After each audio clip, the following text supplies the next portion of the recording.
Well, good evening, everyone. Thank you for having me. I hope everyone can hear me.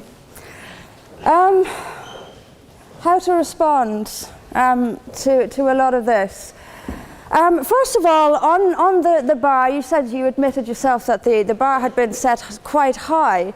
I would suggest, though, that the burden of proof is on the proposer rather than on us. It quite clearly says Islam is a religion of peace. I suggest you prove it. We've also been told here tonight when we opened that this debate must take place in the real world. Well, absolutely, yes, it must. It must take place in the real world. And I will describe what Islam is doing in the real world. We can sit and we can debate theocracy day in, day out. We will never agree. We can debate, is there a God, isn't there a God, is the Quran real, isn't it? None of it actually matters. What matters is what happens in the real world, as my opponent quite rightly said.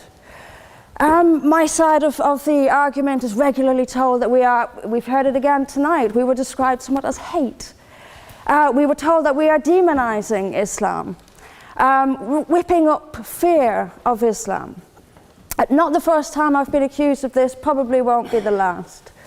But let me just say, and let's take this into the real world as we've been advised to do, let me tell you what actually whips up fears of Islam.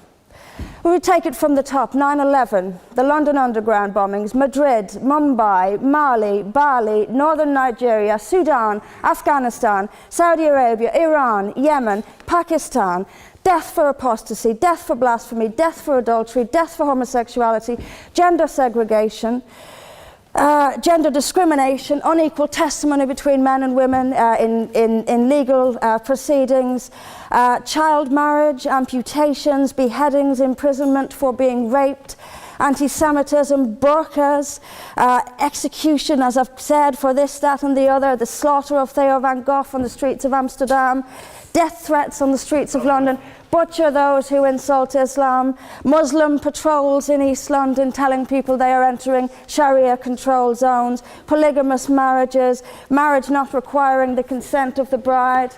This is what causes fear of Islam. It is not me, it is not my colleagues on this side. Point of information on that point. If Islam and Muslims are responsible for the Muslim patrols, I'm not finished. I'm not. No, okay, I'm not. I mean, let me speak on.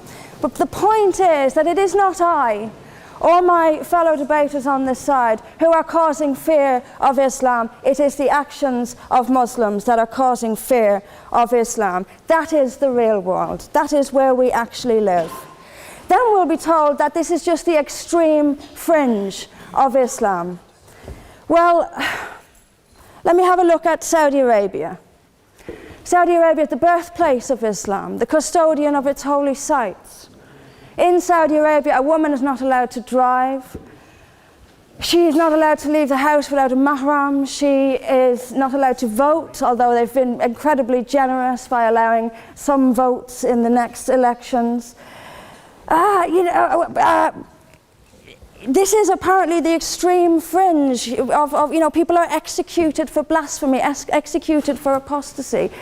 In Saudi Arabia, the birthplace of Islam, we'll be told that's the extreme fringe of Islam. No, it is not. Calling Saudi Arabia the extreme fringe of Islam is like calling the Vatican the extreme fringe of Catholicism. Sorry, it just doesn't work. Then we'll be told that we've misunderstood. Violent Muslims have misunderstood. Saudi Arabia has misunderstood. Iran, which stones people to death for adultery, has misunderstood. Yemen, which marries children at the age of 9, has misunderstood. Has there ever been a more spectacularly misunderstood religion than Islam? It seems that these nations who apply it as their laws, nations which have the Quran as their constitution, innumerable nations, where there is no free speech, where there is no freedom of religion, they've all got it wrong. They've all got it wrong. It's quite a spectacularly misunderstood religion.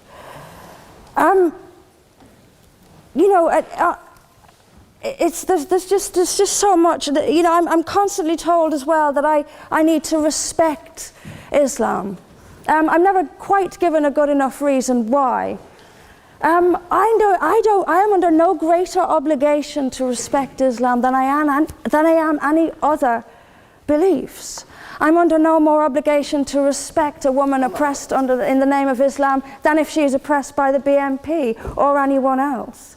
I am under no obligation to make compromises with an ideology I simply don't see as peaceful. Why don't I see it as peaceful? Because of the evidence. If I look around the world and I see the countries where Islam calls the shots, all I see is brutality and violence imposed by the state.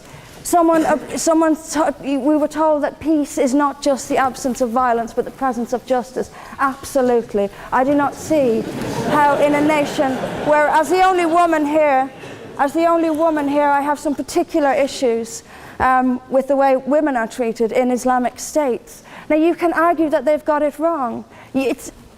Tell them that, because they seem to think that's what it is.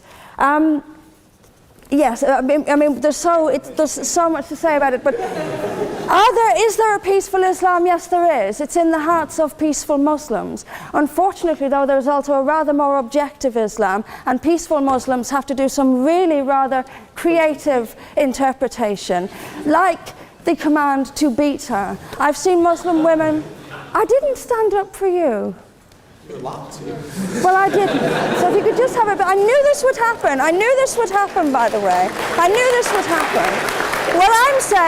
What I'm saying is completely controversial and will be booed and shouted down, and I have no doubt my colleagues the same. I knew this would happen. You say anything negative, you'll get the boos. I'm actually going to leave it there. But I will finish just by saying this. There are hundreds of millions of peaceful Muslims. That is a fact. But that does not mean that Islam itself is peaceful. Peaceful Muslims interpret verses of the Quran so almost beyond recognition. It's reinterpreted, like the command to beat her. It's there in the Quran, and I've seen Muslim women try to dance around it. They put words in there that simply aren't there. That's what it says. It says beat her. And in the countries where the Quran calls the shots, that is exactly what they do. This is not peace. This is not justice. Islam is not a religion of peace, as the evidence shows us. Thank you.